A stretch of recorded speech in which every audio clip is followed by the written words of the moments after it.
K-pop is a company. A company that thrives off of attention, charting, marketing, and money. Streams, views, content, and parasocial relationships. Parasocial relationships keeps the lights on. Parasocial relationships keeps your favorite groups from disbanding, and parasocial relationships are also the downfall of many idols, idol groups, and even fans. When people think of parasocial relationships, they often picture obsessive fans who are overly in love with their idols, fans who'll do anything to show that love, whether it's positive or negative. But that's not the only way parasocial behavior presents itself. It can be sneaky. In fact, many of the actions we see in fan culture today have become so common that we've started to view them as normal, just fans defending their favorites. Over time, we've become desensitized to behavior that might actually cross the line.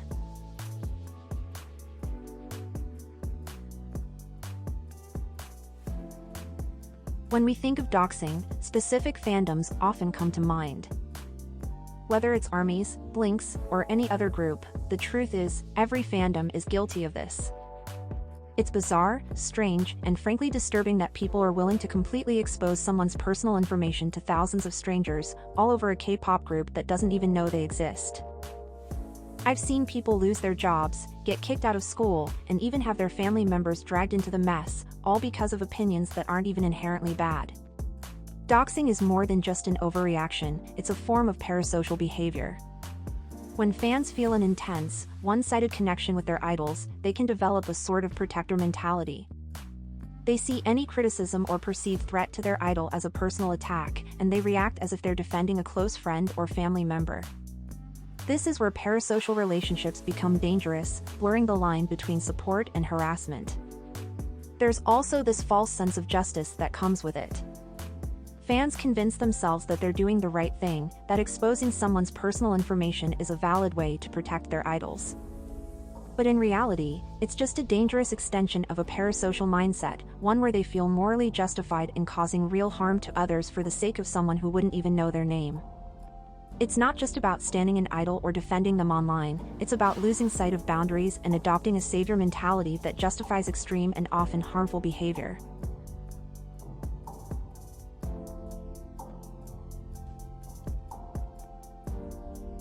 I remember seeing articles after articles about Lee Seraphim's Eunchae when they first debuted. Tweet after tweet about people explaining their discrepancies with her, all to find out it was because she had back knee. Mind you, Eunchae was 16 at the time. Eunchae became the target of harsh criticism, with many fans mocking her appearance and questioning her abilities, often in a way that crossed into misogyny. The hate Eunchae received wasn't just about her abilities as a performer or her role in the group, but was rooted in the fans' emotional attachment to Kim Garam and their inability to separate their feelings from the situation. Fans who had built a parasocial relationship with Garam felt like her departure was a personal betrayal, and instead of addressing their frustrations in a healthy way, they projected their anger onto Eunchae, leading to misogynistic comments about her appearance, talent, and place within the group. This behavior showcases how parasocial relationships, when taken to the extreme, can distort a fan's perception of an idol, causing them to unfairly target and mistreat others in the group. Wonyoung from IVE is another prime example of how parasocial relationships can spiral into misogyny, especially when fans develop an unhealthy sense of ownership and entitlement toward female idols. Since her debut with IZONE and later with IVE, Wonyoung has been subjected to extreme scrutiny, much of which is rooted in parasocial dynamics where fans feel an emotional connection to her. Yet this bond is deeply one-sided. One of the most glaring ways misogyny has manifested in Wonyoung's case is through body shaming and infantilization.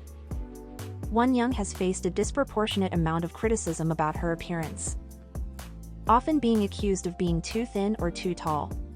These critiques are rooted in a parasocial desire from fans who feel entitled to control and police the physical appearance of female idols, especially when they think their own emotional investment in the idol's career entitles them to an opinion on how they should look. The harsh and often misogynistic comments about her body stem from the fact that many fans expect female idols to fit into a very specific mold of femininity, an unrealistic, polished, and flawless ideal. In contrast, male idols aren't subject to the same level of scrutiny over their body image, revealing a double standard perpetuated by parasocial relationships.